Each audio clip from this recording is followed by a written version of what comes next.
when it goes from the thing you love to the thing you do for work, it's an issue. And to get back to that, I do this because I love this more than anything. I do this not because I got a good review, not because I sold a lot of copies. I do this because this is what I do. It's what I've always wanted to do. And I'm going to continue doing it with the same head that I went into it in the first place that allowed me to be successful in the first place. So it's helpful to remember what gets you there.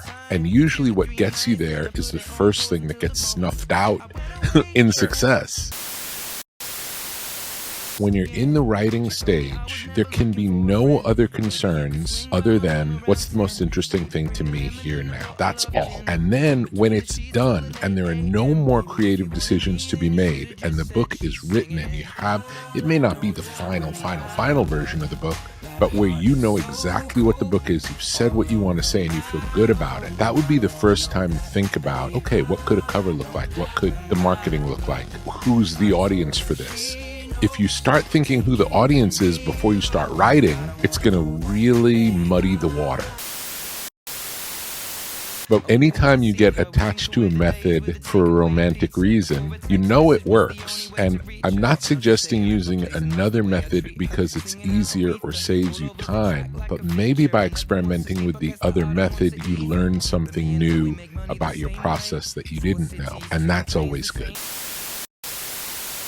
One of the things I recommend in the book is like creating the equivalent of creating office hours, having a schedule to work where you say, I'm going to sit down for this. Could be 20 minutes, could be 3 hours, up to you, what that window is, how you want to do it. But make a commitment, show up every day. And then there's no excuse, regardless of whether anything gets made during that window. You're not waiting for the right moment to start. You're starting and you're doing it every day. And you're doing it at the same time every day.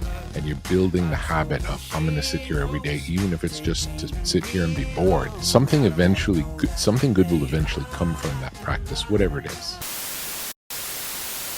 I love music that is outside of time, and and one of the things about using organic instruments is a piano sounds like a piano 100 years ago, and it sounds like a piano today, and it'll sound like a piano in 100 years. If you use the latest sounds, the newest sounds, the sounds of today, then tomorrow they'll sound like the sounds of yesterday. Yeah. So it's a very delicate line to work with the newest of sounds because it can end up sounding very dated. If you listen to music from the 80s, invariably it sounds like that's the music of the 80s because it just has a dated sound. And that really is more because of technology.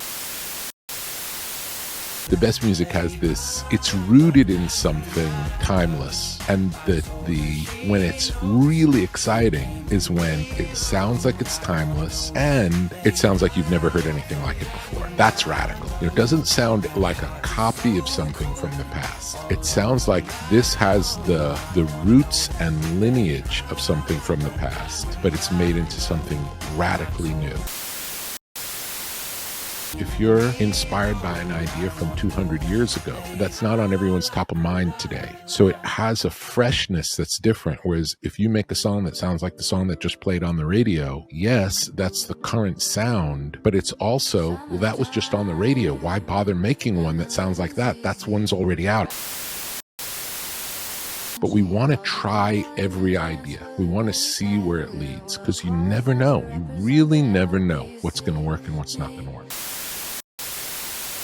If someone says, I have an idea, I want to do this, and you hear the idea and it sounds bad, like when I imagine what's being said sounds bad, and like, okay, let's hear it. And then they demonstrate it and it's great. And that's an example of where the language of explaining things doesn't do it justice. One of the things I talk about in the book is always, make a model. Always don't talk about it. Show what it is that you're doing. Don't say the kind of article you want to write. Write the article, show me the article, then we talk about the article. And what's great about that also is it takes it out of the personal. If you have an idea, it's your idea. And then we could argue about your idea, and that's personal. Whereas once it's on paper, it's outside of you and it's this thing that we're collaborating on together to make it be the best it could be. We're not talking about your idea now. We're talking about, is this sentence the best sentence it could be? That's not a slight against you. We're working together to make this sentence the best it could be.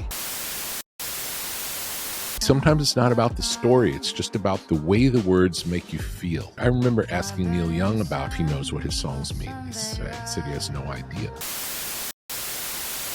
I don't think that there's a right way to do anything, and I would never dictate to anyone else how to do anything. If someone asks, I would say maybe this is how I would try it, but I would never assume that that's what's going to be best for them, because you can't know.